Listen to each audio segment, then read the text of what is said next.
مفتی فیض الوحید صاحب قرآن کے موضوع پر بیان فرما رہے ہیں، سماعت فرمائیے۔ كما باركت على إبراهيم وعلى آل إبراهيم إنك حميد مجيد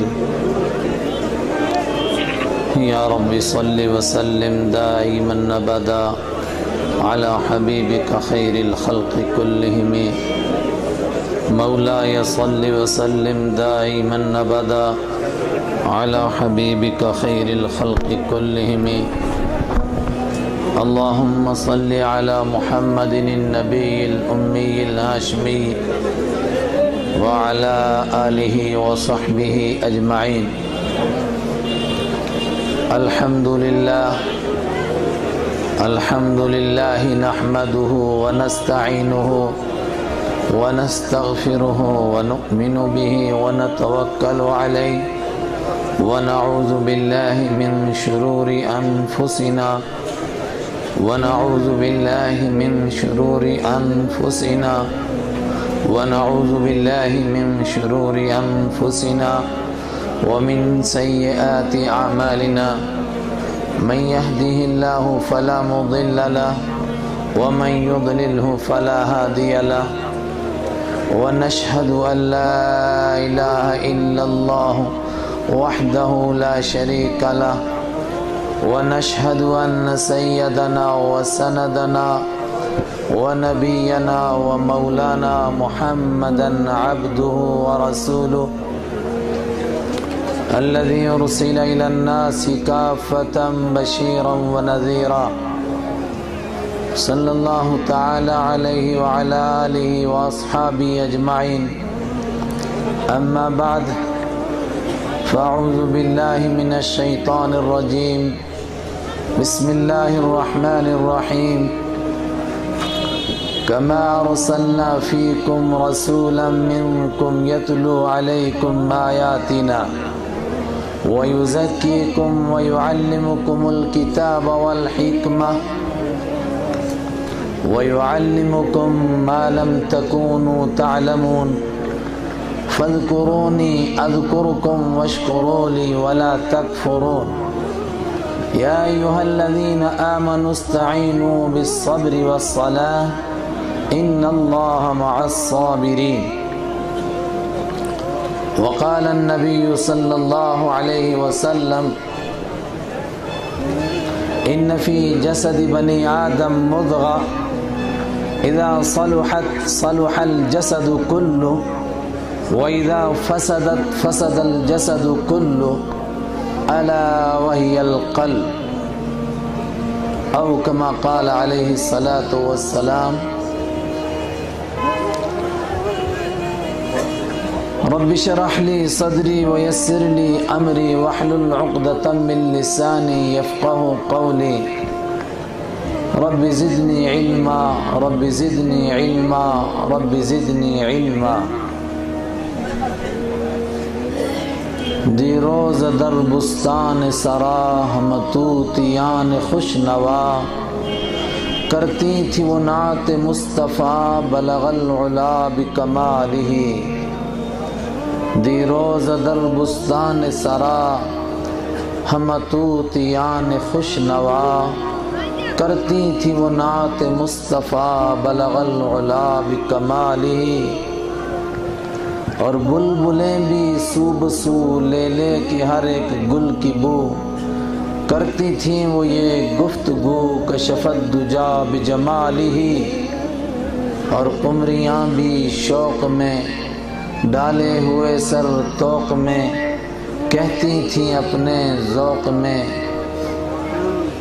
حسنت جمیع خصالہ سن کے چڑیوں کی چہچہے انسان بھلا کیوں چپ رہے لازم ہے اسے کہ یوں کہے صلو علیہ وآلہ اللہم صل علی محمد النبی الامی الہاشمی وعلی آلہ وصحبہ اجمعین۔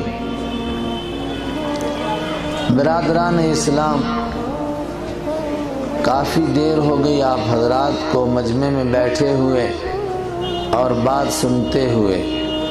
سنانے والے بدلتے رہے، آپ سننے والے نہیں بدلے۔ شاید کچھ بدلے بھی ہوں لیکن اکثریت بیٹھی رہی، اور اب بہت ساروں کا ذہن تھک بھی چکا ہوگا۔ کوئی نئی بات شروع کریں گے تو شاید جب تک ذہن ادھر منتقل ہوتا تب تک وقت پورا بھی ہو جائے، اور اس طرح بھی کافی وقت بیت گیا ہے۔ لگتا ہے کہ جلسہ بس اختتام کے قریب ہے۔ حضرت مولانا تشریف لائیں گے اور ان کا بیان ہوگا، پھر ان کی دعا ہوگی، اور بہت تفصیلی گفتگو ہم سب کے بڑے ہمارے بزرگ حضرت مولانا حمید اللہ صاحب زید مجدہم سے آپ نے سنی، اپنی زبان میں سنی، اس لیے زیادہ سمجھ میں بھی آئی ہوگی۔ اس لیے بہت تفصیلی کوئی بات نہیں عرض کر سکتا ہوں۔ میں نے چند دن پہلے حضرت کے یہاں حاضری دی تھی، اور وہاں ایک بات شروع کی تھی، ایک مضمون شروع کیا تھا، اسی سے ملتی ہوئی میں نے دوسرے مقام کی آیت پڑھی، اور اسی سے کچھ ملتی ہوئی باتیں عرض کرنے کا ارادہ ہے۔ بلکہ جو مضمون حضرت مولانا نے شروع فرمایا تھا اور جو بیماریاں حضرت نے بیان فرمائیں جس میں امت آج مبتلا ہو رہی ہے، وہ امت جس کو انسانوں نے دیکھا تو ان کے چہروں کو دیکھ کر کے کلمہ نصیب ہو گیا، ان کے چہروں کو دیکھ کر کے انسانوں نے اپنی تہذیب کو بدل ڈالا، انسانوں نے اپنے کلچر کو بدل ڈالا، انسانوں نے اپنے تمدن کو بدل ڈالا، اور تو اور اپنی زبانوں کو چھوڑ دیا۔ مصر کی زبان عربی نہیں تھی، مصری تھی، لیکن وہ کیا انسان تھے جن کو انسانوں نے دیکھا اور ان کے چہرے ان کو اتنے پسند آئے، ان کے اوپر کس طرح فریفتہ ہو گئے، اپنا سب کچھ بدل ڈالا، اپنا لباس بدل ڈالا، اپنا رہن سہن بدل ڈالا، اپنی زندگی کا انداز بدل ڈالا۔ اور انداز تو بدلنا تھا، کلمہ نصیب ہوا، سب سے بڑی بات یہ ہے کہ زبان بدل ڈالی۔ زبان نہیں بدلتا ہے انسان، ایک زمانہ گزر گیا، ہم کو بھی کلمہ نصیب ہوتے ہوئے، لیکن ہم سے تو زبان نہ چھوٹی، اپنی زبان۔ لیکن انسان زبان کے لیے لڑتا ہے، انسان اپنی تہذیب کے لیے کوشش کرتا ہے، اس کے لیے جانوں کے نذرانے پیش کرتے ہیں۔ میں نہیں کہتا ہوں کہ وہ پیش کرنا صحیح ہے، لیکن یہ انسان کے مزاج میں ہے۔ پھر وہ کیا چیز تھی؟ الجزائر کی زبان عربی نہیں تھی، انہوں نے عربی اپنی زبانیں چھوڑی، عربی اختیار کر لی۔ الجزائر کتنا دور؟ تقریباً جتنا یہاں سے مکہ المکرمہ اس کے قریب تک دور، تیونس کتنا دور، لیبیا کتنا دور، وہ افریقہ کے جنگل کے وحشی قبائل، ظاہر ہے ان کی اپنی زبانیں، ان کا اپنا کلچر، ان کی اپنی تہذیب تھی، لیکن وہ کیا انسان تھے کہ جن کو انہوں نے دیکھا وہ اتنے پسند آئے، ان کے لیے انسان ایسے مگن ہو گئے کہ اپنی زبانیں بھول گئے۔ وہ آج ان کو پوچھو تمہاری زبان کیا تھی، ان کو نہیں معلوم ہے۔ ایسا کیوں ہوا تھا اور یہ انسان کیسے تیار ہوئے تھے، اور ہم آج اس کے لیے کیا کوشش کر سکتے ہیں؟ کیا یہ آج ممکن ہے کہ نہیں ممکن؟ کیا یہ سلسلہ قیامت تک رہے گا یا یہ وہیں ختم ہو گیا؟ مکہ کے مشرکین نے ایک آواز بلند کی تھی، ایک نعرہ لگایا تھا، وہ کہتے تھے کہ یہ دیوانہ ہے۔ علی اعظم باللہ، میرے اور آپ کے آقا حضرت محمد عربی صلی اللہ علیہ وسلم کو یہ دیوانہ ہے، کچھ دیوانگی کی باتیں کرتے ہیں۔ دیوانوں کی باتیں کون سنتا ہے؟ کچھ دن کے بعد یہ دنیا سے چلے جائیں گے، ان کی باتیں ختم ہو جائیں گی۔ کوئی کہتا تھا یہ کاہن ہے، کاہنوں کے پیچھے کون چلتا ہے؟ کوئی کہتا تھا یہ شاعر ہے، اور شاعر کا کیا ہوتا ہے؟ ایک زمانے تک وہ اپنی لن ترانیاں لوگوں کو سناتے رہتے ہیں۔ ہر دور کا شاعر بس یہی ثابت کرنے کی کوشش کرتا ہے کہ من چنی دیگر نیست۔ میر کا زمانہ آیا، اس نے لوگوں کو کہا نہ سہل ہمیں سمجھو، پھرتا ہے فلک برسوں، تب خاک کے پردے سے کچھ انسان نکلتے ہیں، ہم تو اس طرح کے انسان ہیں۔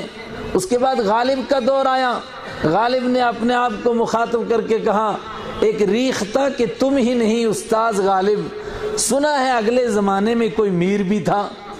اور جب وہ زمانہ گزرا، تیسرے کا زمانہ آیا، اس نے کہا کہہ دو میر و غالب کو ہم بھی شعر کہتے ہیں، وہ صدی تمہاری تھی یہ صدی ہماری ہے۔ اس سوچ کے تحت عرب کے لوگوں نے کہا تھا شاعر ہے، شاعری کرتا ہے کھینچ لیتا ہے انسانوں کو، جب یہ کلام پیش کرتا ہے تو جس طرح شاعری کے لیے انسان مگن ہو جاتا ہے، اس طرح اس کے کلام کو سننے کے لیے مگن ہوتے ہیں لوگ، اور اپنے اوپر کنٹرول نہیں رکھ پاتے ہیں، اپنے اوپر قابو نہیں رکھ پاتے ہیں۔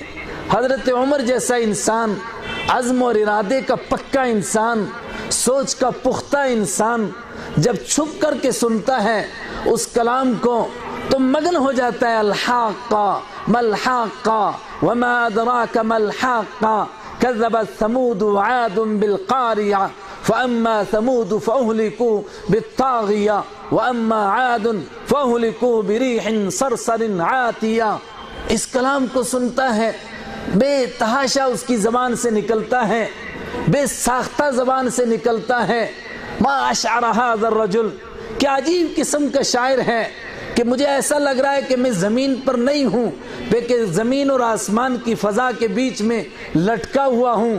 مجھے ایسا لگتا ہے کہ مجھے اس نے زمین سے اٹھا لیا ہے۔ میں نے بڑے شاعروں کو سنا مگر ایسے شاعر کو نہیں سنا، یہ عجیب قسم کا شاعر ہے۔ اور آپ نے جواب دیا وما هو بقول شاعر قلیلا ما تؤمنون، یہ شاعروں کا کلام نہیں مگر تم ماننا نہیں چاہتے ہو۔ تو زبان سے نکلا ما اکہن هذا الرجل، یہ کتنا بڑا کاہن ہے کہ میں اتنا دور بیٹھے یہ تبصرہ کرتا ہوں اور یہ مجھے ادھر سے جواب دیتا ہے کہ یہ شاعری نہیں۔ آپ پھر پڑھتے ہیں وما هو بقول کاہن قلیلا ما تذکرون، یہ کاہنوں کا کلام نہیں مگر تم سمجھنا نہیں چاہتے ہو، تم نصیحت حاصل کرنا نہیں چاہتے ہو، تم ماننا نہیں چاہتے ہو۔ جبیر بن مطعم ہے، مکہ المکرمہ کے اندر 13 سال تک اللہ کا کلام سنایا جاتا ہے، سننا نہیں چاہتا ہے، کانوں میں انگلیاں گھسا لیتا ہے اور کانوں میں روئی ٹھونس لیتا ہے تاکہ میرے کانوں کے اندر یہ آواز نہ پہنچے۔ حادثاتی طور پر کسی اپنی ضرورت کے لیے، کسی اپنی مجبوری کے لیے مدینہ المنورہ جاتا ہے۔ اللہ کے حبیب صلی اللہ علیہ وسلم مدینہ منورہ تشریف لے گئے ہیں، آپ کو وہاں بھی کچھ سال بیت گئے ہیں، اور آپ جب تلاوت کرتے ہیں وَالطُّورِ وَكِتَابٍ مَّسْطُورٍ فِي رَقٍّ مَّنشُورٍ وَالْبَيْتِ الْمَعْمُورِ وَالسَّقْفِ الْمَرْفُوعِ وَالْبَحْرِ الْمَسْجُورِ إِنَّ عَذَابَ رَبِّكَ لَوَاقِعٌ۔ اور جب آپ اس آیت پر پہنچتے ہیں إِنَّ عَذَابَ رَبِّكَ لَوَاقِعٌ، ہو وَالطُّورِ، مجھے طور کی قسم، وَكِتَابٍ مَّنشُورٍ، اور مجھے وَكِتَابٍ مَّسْطُورٍ، لکھی ہوئی کتاب کی قسم، فی رق منشور، پھیلائے ہوئے صحیفوں میں، ورقوں میں لکھی ہوئی کتاب کی قسم، اور مجھے آگ لگائے ہوئے سمندر کی قسم، ان عذاب ربک لواقع، تیرے رب کا عذاب تو واقع ہو کر کے رہتا ہے۔ اس کو بے ساختہ ایسا محسوس ہوتا ہے جس کے لیے بعد میں تبصرہ کرتا ہے کہ مجھے ایسا لگا کہ ابھی آسمان پھٹے گا اور مجھ پر قیامت نازل ہو جائے گی اور یہ عذاب ابھی مجھ پر گرے گا۔ ان عذاب ربک لواقع۔ مکہ کے مشرک نہیں سننا چاہتے ہیں، ایک دوسرے کو نصیحت کرتے ہیں، اس کلام کو نہیں سننا ہے لیکن سو نہیں سکتے ہیں، یہ قرآن کھینچنے والا ہے، ان کو سونے نہیں دیتا ہے، وہ مجبور ہوتے ہیں، ایک دوسرے کے لیے سوچتے ہیں وہ نہیں اٹھا ہوگا، وہ نہیں اٹھا ہوگا، آج میں اکیلے جا کر کے سنتا ہوں۔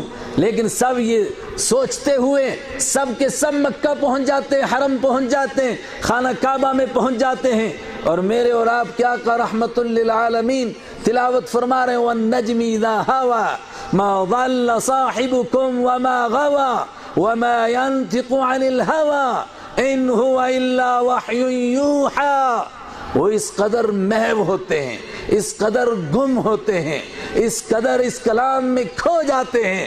جب آپ دوسرے رکوع میں پہنچتے ہیں دوسرے رکوع کو پڑھتے ہیں اور اس کے آخر میں جب سجدے کی آیت آتی ہے اور آپ سجدہ کرنے لگتے ہیں، ان کو پتہ ہی نہیں چلتا ہے کہ ہم کیا کرتے ہیں، ایک کے سوا سب کے سب سجدے میں گر جاتے ہیں۔ جب اس کلام کو سنا تو انہوں نے کہا کہ یہ شاعری ہے، شاعر نمٹ گئے اپنے اپنے زمانے میں تو یہ بھی نمٹ جائیں گے۔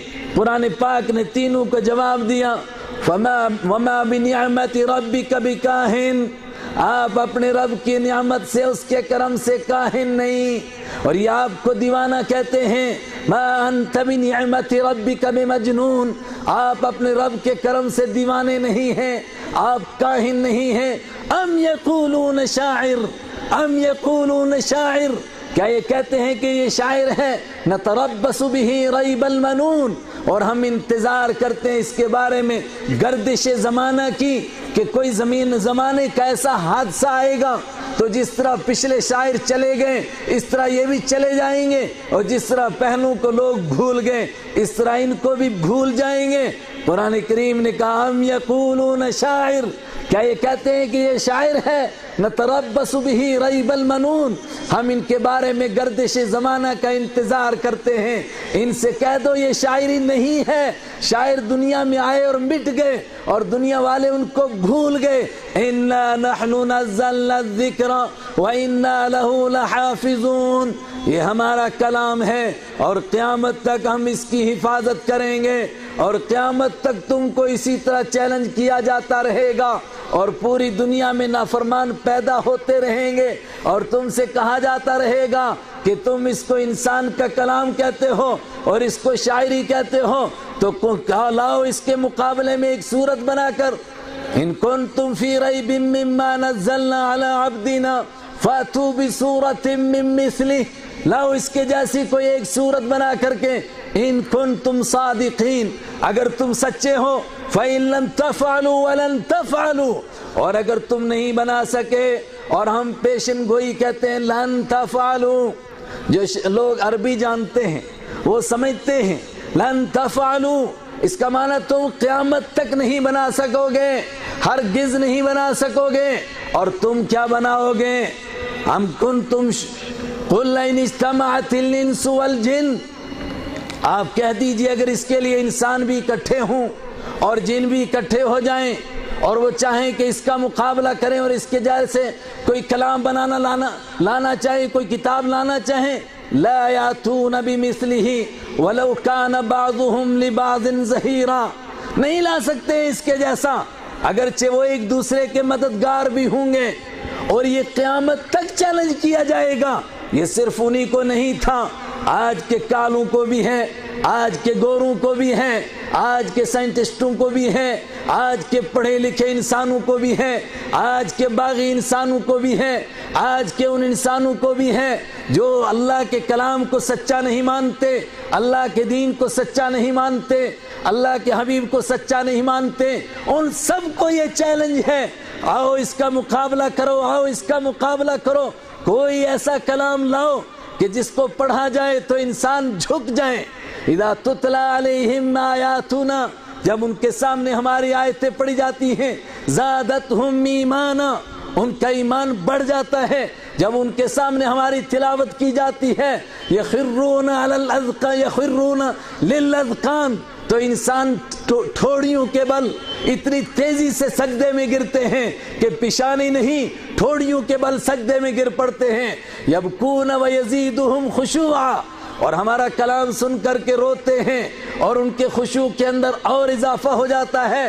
کوئی لاؤ ایسا کلام، قرآن کریم نے کہا کہ یہ ہنستے ہیں مگر روتے نہیں ہیں، ان کو کیا آخرت کی یاد نہیں آتی، اور صفہ والوں کو سنایا جائے ان کی ہچکیاں لگ جائیں اور وہ سب کے سب رونے لگ جائیں۔ کوئی لاؤ ایسا کلام، کوئی ایسا کلام کہ پھر اس کے سنایا جائے طفیل بن عمرو الدوسی کو، اور صرف ایک سورت سنائی جائے قل هو اللہ احد اللہ الصمد لم یلد ولم یولد ولم یکن له کفوا احد، تو وہ کہے کہ میری زبان نہیں، میرا دل گواہی دے رہا ہے، میرا ضمیر گواہی دے رہا ہے کہ یہ رب ہی کا کلام ہو سکتا ہے، کسی اور کا کلام نہیں ہو سکتا ہے۔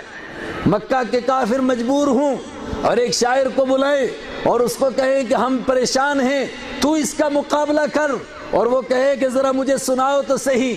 اور یتیم مکہ رحمت للعالمین صلی اللہ علیہ وسلم سورہ یاسین سنائیں، یاسین والقرآن الحکیم انک لمن المرسلین، قرآن حکیم کی قسم، حکمت والے قرآن کی قسم، اس کی سطر سطر، اس کا لفظ لفظ، اس کی آیت آیت گواہی دے رہی ہے، انک لمن المرسلین، آپ اللہ کے پیغمبر ہیں، آپ اللہ کے بھیجے ہوئے ہیں۔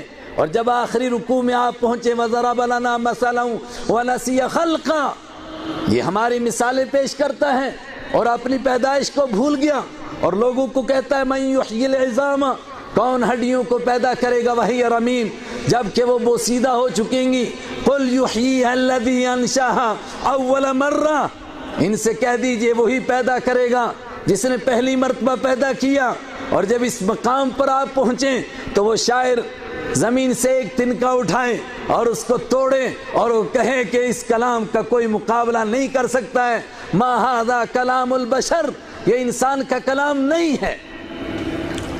میرے ایمان والے بھائیوں، یہ ہے وہ اللہ کا کلام جو اللہ کی نعمت مجھے اور آپ کو ملی، اور یہ صرف انہی انسانوں کو نہیں ملی جو 1400 سال پہلے پیدا ہوئے تھے، جن کے چہروں کو دیکھ کر کے انسانوں نے ایمان ہی نہیں قبول کیا، ان کی زبان بھی قبول کی، ان کی تہذیب بھی قبول کی، ان کا کلچر بھی قبول کیا، سب کچھ بھول گئے۔ یہ اتنی بڑی اللہ کی نعمت، اللہ فرماتا الرحمن علم القرآن خلق الانسان، بہت میری نعمتیں ہیں مگر قرآن جیسی میری کوئی نعمت نہیں، جس کے لیے میں نے اپنے پیغمبر کو پیدا کیا، اور قرآن پاک کے لیے ان کی ذمہ داری بیان ہوئی کہ وہ قرآن پاک کے یہ 4 کام کریں گے، اور قیامت تک امت جب تک یہ 4 کام کرتی رہے گی تو امت اسی طرح کے افراد امت میں پیدا ہوتے رہیں گے، اور یہ زندہ امت ہے، قیامت تک یہ دین کا نمونہ پیش کرتی رہے گی۔ ایسا بالکل نہیں ہوگا کہ دین مٹ جائے گا، ہاں افراد بدلے جائیں گے۔ کیسے بدلے جائیں گے؟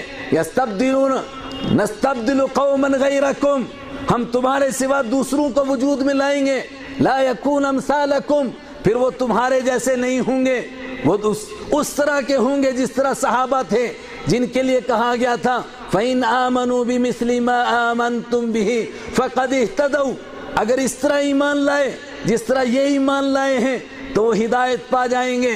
وہ اللہ کی کتاب قیامت تک رہے گی، اور جب اللہ کی کتاب قیامت تک رہے گی اس کے اثرات بھی قیامت تک مرتب ہوتے رہیں گے، اس کے نتیجے بھی قیامت تک نکلیں گے، اور جو مطلوب افراد ہیں وہ افراد بھی قیامت تک پیدا ہوتے رہیں گے۔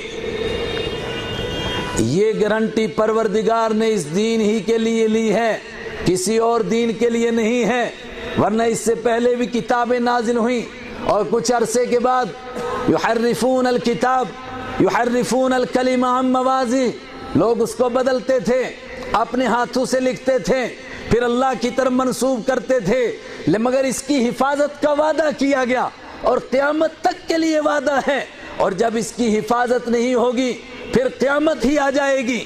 لیکن اس کا حفاظت کے پروردگار دنیا میں ذرائع پیدا کرتا ہے کہ کس طرح اس کی حفاظت کرنی ہے، اس کے الفاظ کو محفوظ رکھنا ہے، اس کے پڑھنے کے طریقے کو محفوظ رکھنا ہے، اس کی تفسیر کو محفوظ رکھنا ہے، اور اس کی عملی تفسیر کو کہ جو کچھ قرآن کہہ رہا ہے وہ انسانوں میں چلتا پھرتا ہوا نظر آئے، انسان اس پر عمل کرتے ہوئے نظر آئیں، اس کی بھی حفاظت کی ذمہ داری ہے، اور ایسے افراد بھی قیامت تک پیدا ہوتے رہیں گے۔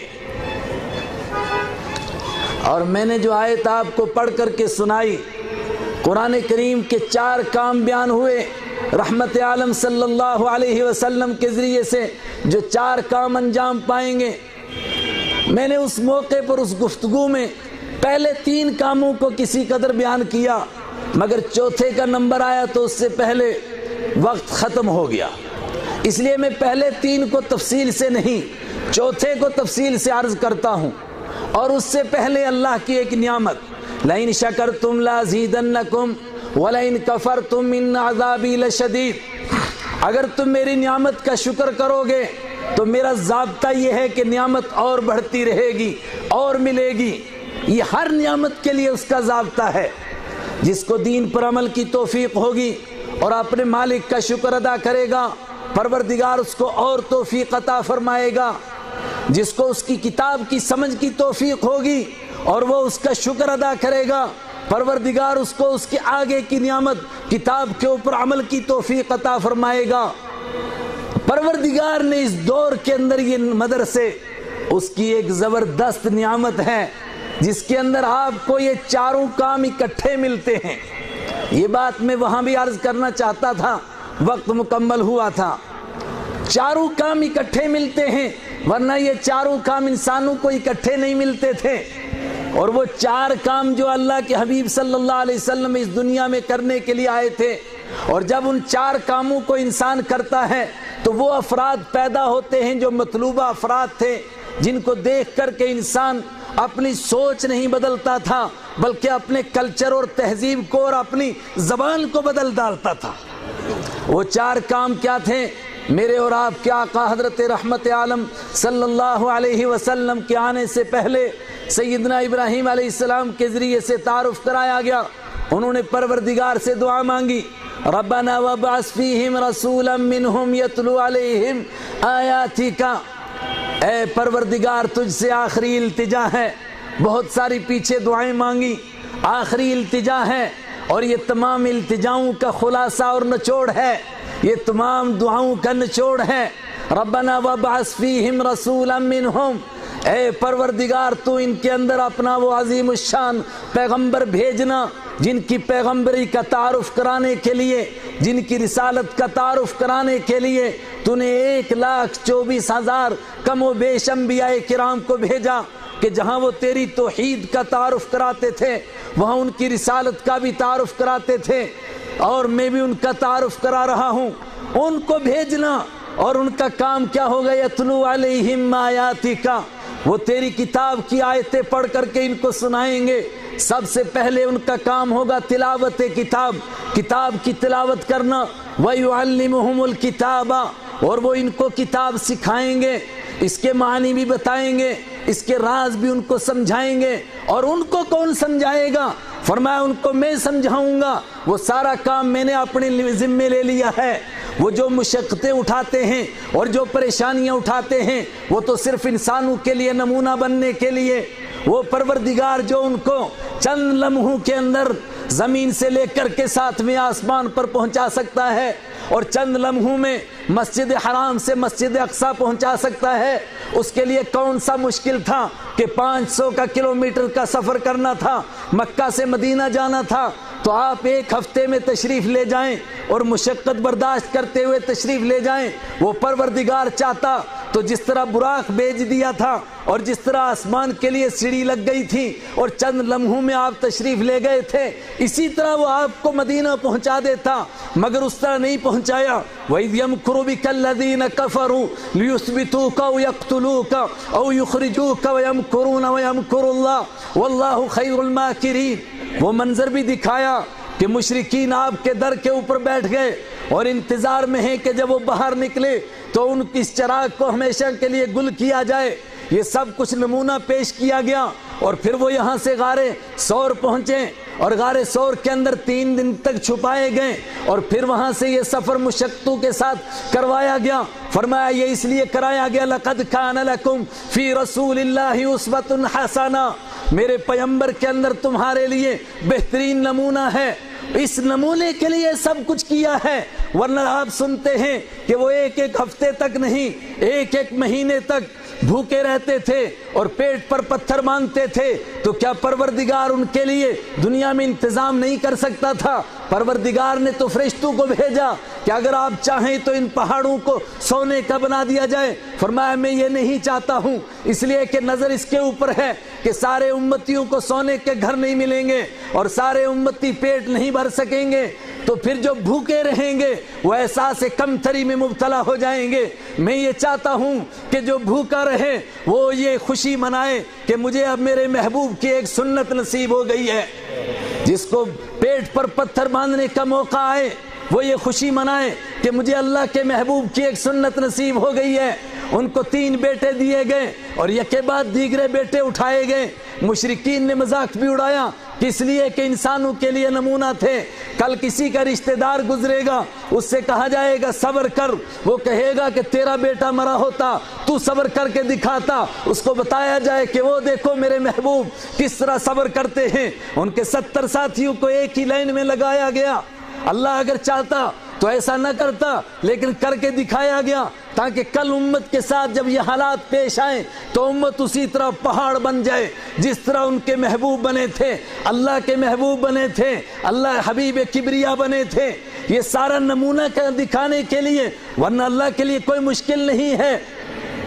اور اللہ کو پیار کس قدر ہے، فرمایا صرف نمونہ بنانے کے لیے، ورنہ ما انزلنا علیک القرآن لتشقى، قرآن اس لیے نازل نہیں ہوا کہ آپ مشقت میں پڑ جائیں، اپنے آپ کو مشقت میں ڈالیں اور جبرائیل تلاوت کریں تو آپ ان کے ساتھ تلاوت کریں۔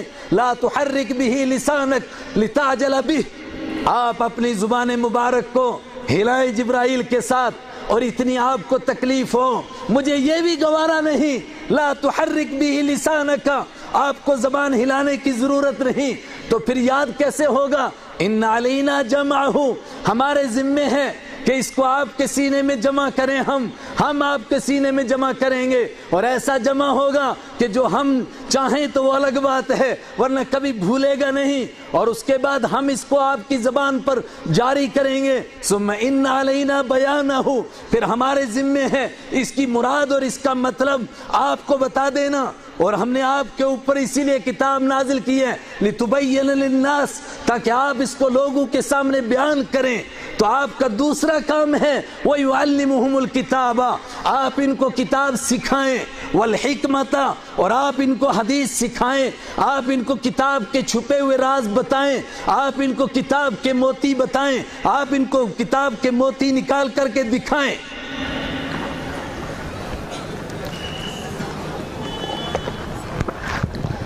میرے ایمانی بھائیوں، ایک بات آپ کو اور اپنے آپ کو سمجھانا چاہتا ہوں، ایک موڑ پر آپ کو اور اپنے آپ کو لے جانا چاہتا ہوں۔ یہ 3 کام بیان ہوئے اور چوتھا کام ان کا نتیجہ بیان ہوا وَيُزَكِّيهِمْ، اور آپ کی اس کے ذریعے سے ان کا تزکیہ کریں گے، ان کی صفائی کریں گے۔ یہ سورہ بقرہ کی حضرت ابراہیم علیہ السلام کی دعا والی آیت تھی۔ میں نے دوسرے مقام سے تلاوت کی، وہاں قرآن کریم نے اللہ کی نعمتوں کو بیان کیا، اور کئی نعمتیں، اب اتنا موقع نہیں ان سب کو بیان کر کے فرمایا کس طرح یہ نعمتیں کی۔ کما ارسلنا فیکم رسولا منکم یتلو علیکم آیاتنا ویزکیکم، یہ نعمتیں ہم نے اسی طرح انسانوں تم پر کی جس طرح ہم نے تم کو اپنا آخری پیغمبر عطا کیا۔ وہ کیا کام کرتے ہیں؟ یتلو علیکم آیاتنا، وہ تمہارے سامنے ہماری آیتوں کی تلاوت کرتے ہیں، ویزکیہم، اور تمہارے دلوں کی صفائی کرتے ہیں۔ وہاں فرمایا تھا آخری نمبر پر، چوتھے نمبر پر جا کر کے کہ وہ دلوں کی صفائی کرتے ہیں، یہاں دوسرے نمبر پر بیان کیا ہے جن لوگوں کو قرآن کریم کی حکمتیں سمجھنا آئیں، جن کو سمجھانا آئیں، آپ ان سے پوچھئے، تفصیل میں نہیں جا سکتا ہوں۔ انہوں نے لکھا ہے کہ وہاں یہ بتایا گیا کہ تمام عبادتوں کا نچوڑ اصل میں یہی ہے وَيُزَكِّيهِمْ، اور جب تک یہ نہ نصیب ہو جائے تو تب تک تمام کام بیکار ہے۔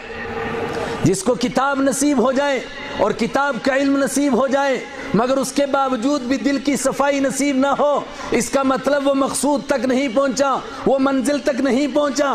سَأَصْرِفُ عَنْ آيَاتِنَا الَّذِينَ يَتَكَبَّرُونَ، ہم ان آیتوں سے پھیر دیتے ہیں ان لوگوں کو، یہ آیتیں نہیں نصیب کرتے، ان آیتوں کے اوپر عمل نصیب نہیں کرتے ان لوگوں کو۔ الذین یتکبرون، جو اکڑتے ہیں۔ یہ کون لوگ ہیں؟ یہودیوں کا تذکرہ ہے، ان کے پاس علم ہے، ان کے پاس اللہ کی آیتیں ہیں، مگر اس کے باوجود اس علم کے اوپر ان کو گھمنڈ ہو گیا تھا، اور علم کا تکبر تمام تکبر سے بڑھ کر ہے، اور وہ تکبر وہ بدترین بیماری ہے کہ جو انسان کو ایمان سے محروم کرتی ہے، جو شیطان ابلیس کو شیطان بنا کر راندہ درگاہ کر کے نکالتی ہے۔ اس کو گھمنڈ ہے اپنے علم کے اوپر، کتنا علم ہے اس کے پاس، پروردگار کے ساتھ مناظرہ کرتا ہے۔ جب اس کو حکم ملا کہ جھک جا آدم علیہ السلام کے سامنے، کہتا ہے میں کیسے جھکوں؟ خلقتنی من نار و خلقتہ من طین، غلطی تیری ہے، تو نے مجھے آگ سے پیدا کیا اور اس کو مٹی سے پیدا کیا، تو پھر میں اس کے آگے کیسے جھکوں؟ میں اس کے آگے نہیں جھک سکتا ہوں۔ فاخرج انک من الصاغرین، نکل جا، تو ذلیل ہے، تجھے یہاں رہنے کا حق حاصل نہیں۔ علم ہے اس کے پاس، مگر یہ علم اس کے لیے گمراہی کا سبب بنا۔ ایک دوسرے مقام پر اس آیت کو پھر دہرایا گیا، یہی آیت کہ ہم نے اپنے پیغمبر کو بھیجا اور یہ 4 کام دے کر کے ان کو بھیجا، اور وہاں فرمایا کہ امیوں کے اندر بھیجا۔ سوال پیدا ہوا، امیوں میں کیوں بھیجا؟ پڑھے لکھے لوگوں میں کیوں نہیں بھیجا؟ فرمایا کون ہے پڑھے لکھے؟ کہا یہ یہودی پڑھے لکھے ہیں، عیسائی پڑھے لکھے ہیں۔ فرمایا ان کو تم پڑھا لکھا سمجھتے ہو؟ مثل الذین حملوا التوراۃ ثم لم يحملوها كمثل الحمار يحمل اسفارا۔ یہ قرآن ایمان والوں کے لیے ہدایت بن کر نازل ہوئی ہے، تو اس آیت کے اندر ایمان والوں کے لیے کیا ہدایت ہے؟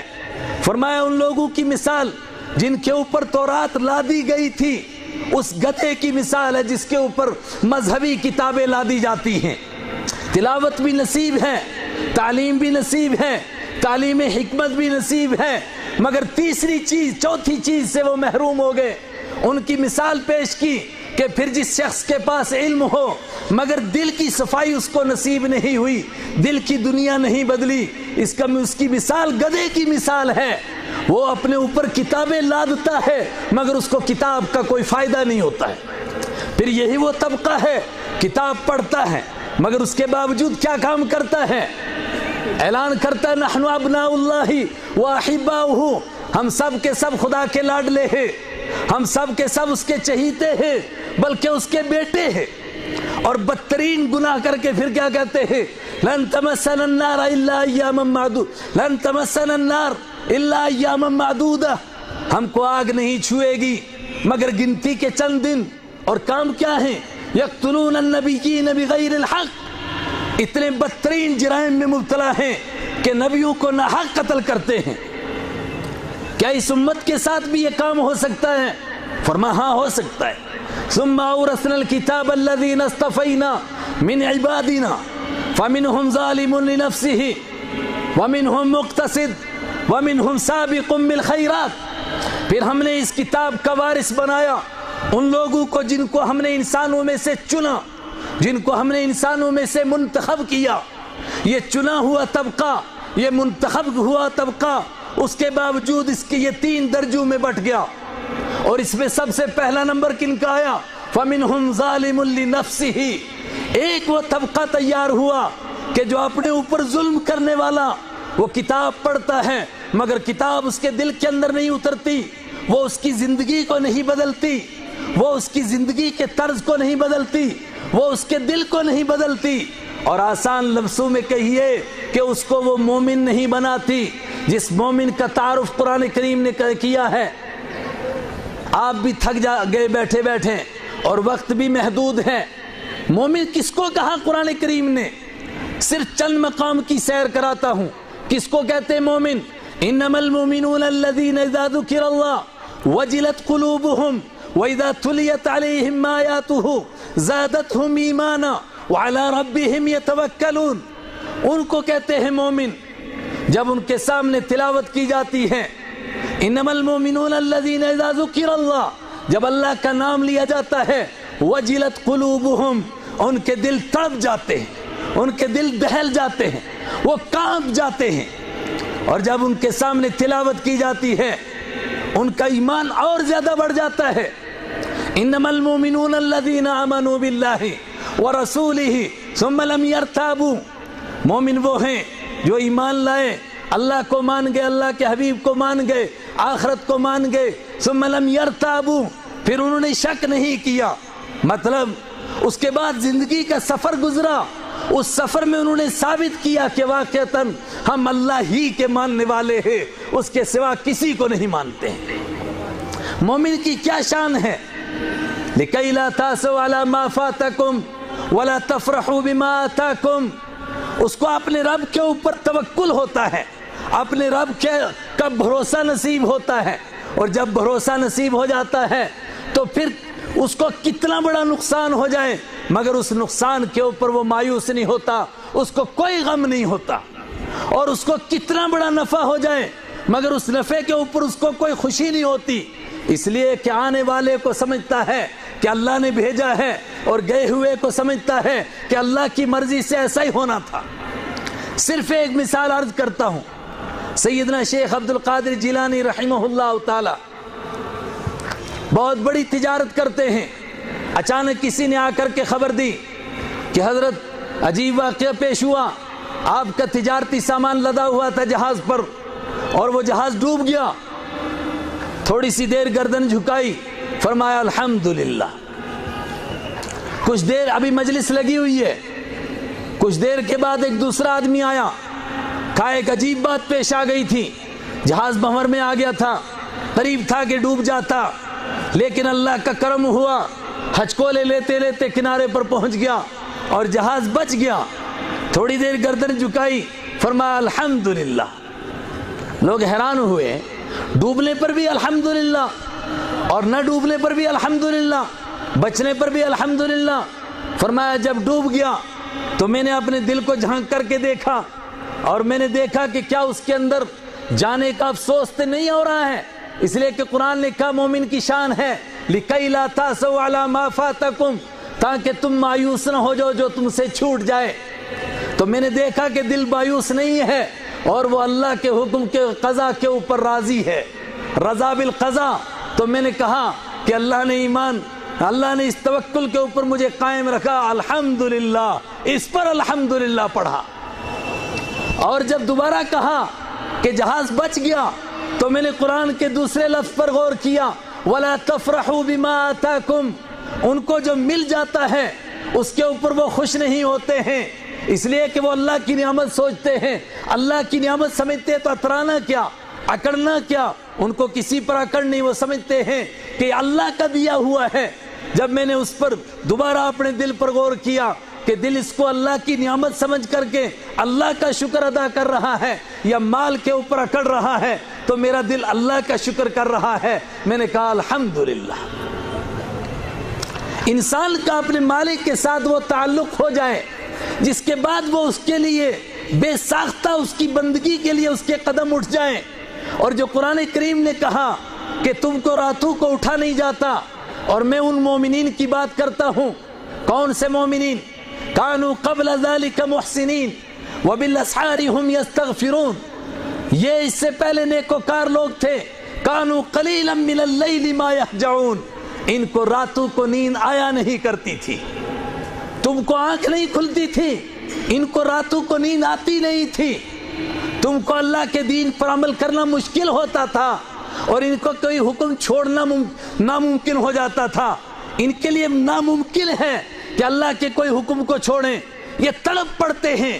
وہ کون سی چیز تھی، وہ کس طرح دنیا کی دل کی دنیا بدلتی تھی کہ گاؤں سے ایک چل کر کے ایک عورت آتی تھی اور بڑے مجمع کے سامنے کہتی تھی اللہ کے حبیب مجھ سے ایک گناہ ہو گیا، مجھ سے وہ بدتر گناہ ہو گیا ہے، میرے اوپر اللہ کا حکم نافذ کیجئے۔ اور اس کو سمجھایا جاتا تھا کہ تجھے معلوم نہیں ہے اس کا حکم کیا ہے، کہ تجھے پتھر مار مار کر کے مارا جائے گا، اس سے تیرا خاندان رسوا ہوگا، تیرا باپ ذلیل ہوگا، تیری ماں ذلیل ہو جائے گی، تیرا بھائی ذلیل ہو جائے گا، تیرا خاندان رسوا ہو جائے گا، تیرا علاقہ رسوا ہو جائے گا، یہ سب تیرے سامنے ہے۔ مگر اس کے باوجود وہ کہتی تھی کہ مجھے اس دنیا کی رسوائی کی کوئی فکر نہیں، میں تو اس سے رسوائی سے ڈرتی ہوں جس رسوائی سے سیدنا ابراہیم علیہ السلام مانگتے تھے، اے میرے مالک دنیا کا اور کچھ نہیں مانگتا، تجھ سے یہ مانگتا ہوں کہ رسوائی کے دن سے میری حفاظت فرمانا۔ ہائے ہائے، اس کو کہتے ہیں مومن۔ اور اس کو جب واپس کر دیا جاتا ہے کہ تیرے پیٹ کا جو بچہ ہے اگر تیرے اوپر یہ حکم نافذ کیا گیا اس کا کیا بنے گا؟ جب بچہ پیدا ہوتا ہے وہ پھر حاضر ہو جاتی ہے، کون اس کو کھینچ کے لاتا تھا؟ کون سی چیز اس کو مجبور کرتی تھی کہ وہ کھینچی ہوئی آتی تھی، پھر دوبارہ آتی ہے؟ اور اس کو پھر بتایا گیا کہ ابھی تو یہ بچہ چھوٹا ہے، اس کو دودھ کون پلائے گا؟ پھر واپس جاتی ہے، پھر دودھ پلاتی ہے، اور جب بچہ روٹی کھانے لگتا ہے تو روٹی کا ٹکڑا اس کے ہاتھ میں دے کر کے پھر واپس لاتی ہے کہ دیکھیے اب یہ کھانے کے لائق ہو گیا ہے، اب میرے اوپر اللہ کا حکم نافذ کیجئے۔ یہ وہ دل کی دنیا بدلتی تھی، اور یہ ساری باتوں کا نچوڑ ہے، ساری باتوں کا نچوڑ۔ پوچھا گیا نماز کس کے لیے؟ فرمایا اقیم الصلاۃ لذکری، میری یاد کے لیے نماز ہے، تقوی کے لیے نماز ہے۔ پوچھا زکوٰۃ کس کے لیے؟ خذ من اموالہم صدقۃ تطہرہم وتزکیہم ان الصلاۃ، تو آپ ان سے لے لیجئے زکوٰۃ، اس کے ذریعے سے آپ ان کے دلوں کو پاک کریں گے، آپ ان کی صفائی کریں گے۔ ابھی قربانی کا وقت آ رہا ہے، پوچھا قربانی کس لیے؟ لن ینال اللہ لحومها، اللہ تک اس کا گوشت نہیں پہنچتا، اس کا خون نہیں پہنچتا، اس کی کوئی اور چیز نہیں پہنچتی، ولکن ینالہ التقوی، بلکہ اس تک اس کا تقوی پہنچتا ہے۔ کیا چیز ہے وہ تقوی؟ من خشی الرحمن بالغیب وجاء بقلب منیب، وہ جو ہر وقت میں اپنے مالک سے ڈرتے تھے، ہر وقت اس کی طرف متوجہ رہنے والا دل لے کر کے آتے تھے۔ یہ چوتھا کام ہے، جب تک یہ نصیب نہیں ہوتا 3 کام بیکار رہتے ہیں، اور اگر وہ 3 کام ہو جائیں اور یہ چوتھا نصیب نہ ہو، میں نے کہا وہ بیکار، اور اگر یہ چوتھا کوئی تلاش کرنے لگ جائے اور ان 3 کو چھوڑ دے، تو قرآن کریم نے اس کو چوتھے نمبر پر اسی لیے رکھا کہ اگر اس چوتھے کے پیچھے کوئی پڑ جائے گا، ان 3 کے بغیر سوائے جہالت کو اس کو کچھ نہیں ملے گا۔ قرآن کیا کہتا ہے؟ قرآن کے ذریعے فذکر بالقرآن، قرآن کے ذریعے سے نصیحت کیجئے، قرآن ہی کے ذریعے سے نصیحت کیجئے، یہ نصیحت کی کتاب ہے۔ اور اگر اس کے بغیر کوئی تلاش کرنے لگا، رہبانیۃ ابتدعوها ما كتبناها علیہم الا ابتغاء رضوان اللہ، وہ دیکھو عیسائیوں نے تلاش کیا تھا اور صرف اللہ کی رضا کے لیے تلاش کیا تھا، لیکن سوائے گمراہی کے ان کے حصے میں کچھ نہیں آیا۔ یہ چاروں چیزیں اگر اکٹھی ہو کر کسی کو نصیب ہوئی ہیں، میرے ساتھیو تفصیلی بات کرنے کا موقع نہیں، یہ اس مدرسوں کی دنیا کو نصیب ہوئی ہیں۔ تلاوت بھی ہے، تعلیم کتاب بھی ہے، تعلیم حکمت بھی ہے، اور تزکیہ نفوس بھی ہے، اور کوشش کی جاتی ہے کہ وہ افراد تیار کیے جائیں جن کو دیکھنے کے لیے دنیا کی آنکھیں ترس رہی ہیں کہ قرآن کی چھاؤں میں پلنے والے، قرآن کے سائے میں تربیت پانے والے، قرآن کے ماحول میں پل کر جوان ہونے والے کیسے انسان ہوتے ہیں، اور ان کی زندگی کیسی ہوتی، ان کا لین دین کیسا ہوتا ہے، ان کے اخلاق کیسے ہوتے ہیں، ان کے معاملات کیسے ہوتے ہیں، وہ کیسے انسان تھے کہ جن کے چہروں کو دیکھ کر لاکھوں کو ایمان نصیب ہوتا تھا۔ اس گئے گزرے دور میں یہ مدرسوں کی شکل میں بہترین پروردگار نے آپ کو نعمت عطا فرمائی، اور اس ایسی نعمتوں کے لیے کہا لَإِن شَكَرْتُمْ لَأَزِيدَنَّكُمْ وَلَإِن كَفَرْتُمْ إِنَّ عَذَابِي لَشَدِيدٌ، اگر اس نعمت کی قدر کرو گے تو تمہیں اور دوں گا، اور نعمت کی ناشکری کرو گے إِنَّ عَذَابِي لَشَدِيدٌ، تو میرا عذاب بہت سخت ہے۔ شیطان بہکاتا رہتا ہے ہمیں کہ نہیں ابھی تو اس میں یہ کمزوری ہے، ابھی اس میں یہ کمی ہے، ابھی اس میں یہ کمی ہے، لیکن میں پوچھتا ہوں کیا کوئی اور طریقہ، کیا کوئی اور راستہ بھی ہے؟ جو 4 کام اللہ نے اپنے پیغمبر کے بیان کیے وہ ہم کو کہیں نصیب ہو سکیں، وہ یہی نصیب ہو سکتے ہیں۔ اللہ مجھے بھی اور آپ کو ان مدرسوں سے جوڑ دے، ان سے وابستہ فرما دے، یہ ہمارے لیے ہماری زندگی کا محور بن جائے، ہماری زندگی کا مقصود بن جائیں، اور یہ 4 کام پروردگار ہم کو قرآن کریم کے نصیب فرمائے۔ اللہ کی نعمتوں میں قرآن سے بڑھ کر کوئی نعمت نہیں، اور قرآن میں نے کہا کہ یہ اس کے 4 بنیادی کام ہیں، اللہ یہ چاروں ہم کو نصیب فرمائے۔ وآخر دعوانا الحمدللہ رب العالمین۔